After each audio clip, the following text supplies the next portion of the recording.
Okay, now we're going to take a few minutes and talk about the truth behind intermittent fasting, or what you need to know. In my opinion, I'll just tell you up front, that's a very healthy thing in which we allow the body to rest and give it a break, give it a period of not eating for a while. Let me explain this.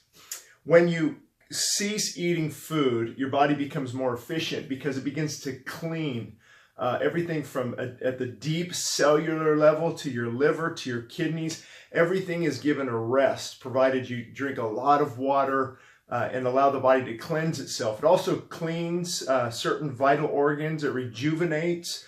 There's something out there called autophagy, and it's like Pac-Man. Autophagy is your body is going after the dead and decaying and dying cells, the weak cells, the tissue that's not productive. Your body is very smart. It's like Pac-Man. It goes after all of these areas when you do an intermittent fasting. What I mean by that is 16 to 24 hours. However, I'm a big fan of long-term fasting as well. You can read about that in my book, Feasting and Fasting, What Works, What Doesn't, and Why. But right now we're just talking about intermittent fasting. It's basically giving your body a break. For example, we go to bed eating junk. We get up maybe in the middle of the night eating more junk. We get up in the morning and have more junk for breakfast. The body is never allowed to reset, rejuvenate, and begin to heal itself.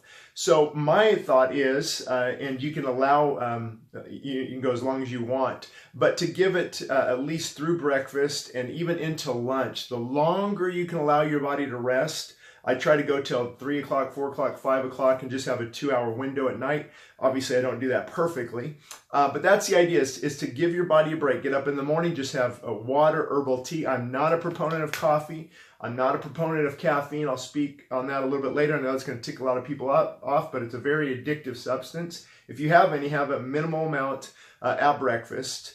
And the reason intermittent fasting and fasting in general is so hard is because we're actually addicted to sugar, to processed foods, to caffeine. So when we try to get off these things, it's not that the fasting is difficult, it's that we're experiencing withdrawals from the addiction. So with that said, be encouraged, fall forward, start with one meal, maybe breakfast, a later lunch, and then also begin to cleanse your body of all these toxic things. Begin to eat healthy. You can follow me on YouTube, subscribe to the page, and there's tips in there on how to get your body back on track. Now, I'm going to use this opportunity. I'm going to go on a little rant here because it drives me crazy. You have wonderful, smart, intellectual people. You'll see on YouTube tons of videos about intermittent fasting, fasting in general, and these people are so smart. I so appreciate them. But when they start to say, well, millions and millions of years ago, when we evolved and basically came from nothing, we had to be hunter-gatherers and learn to... Baloney. That is such...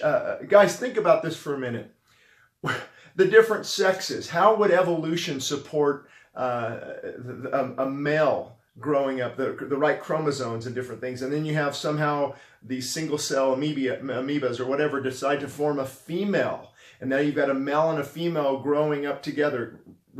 Don't even think about how would these little infant children raise themselves in this type of world. Can you imagine the world, and I say back when God created it, such a hard environment. So anyway, we won't even talk about that. But let's say that little child evolved and was able to survive, and it developed itself into a male, and then this one developed itself into a female, and then the body knew how to assimilate and create sperm that and this side could assimilate and create an egg and fertilize, and the body knew how to come together and then form life, the DNA, deribonucleic acid, and form the DNA of a person, and then that person cognitive behavioral patterns and the thinking and it's absolutely absurd. It's ridiculous to think that all of this came from nothing. And then what about you have a male and a female, and then the food. How does it know how to create a strawberry bush to provide the correct phytochemicals, and broccoli and spinach and all these things that are so beneficial for the body? How did it know how to do that? What about water, the uptake of oxygen and hydrogen and H2O, and how the body know how to assimilate water and utilize it and clean it from the... Here's the biggie. In order for a body, a person, to live, the heart, the lung, the liver, the kidney, all central nervous stimulant, the muscular system. All of these things would have to be created at one time. It cannot involve here. Well, here's a portion of a liver, and here's a section of a heart, and hopefully this will. It's absolute absurdity. So these people with wonderful minds, I want to encourage you.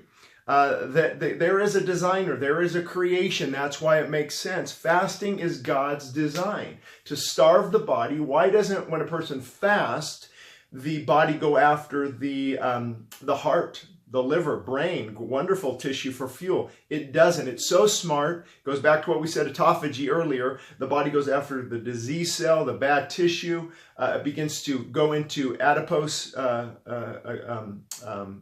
Into your adipose, which is your fat tissue for fuel. So again, back to intermittent fasting for a second. Let me go back and rabbit trail.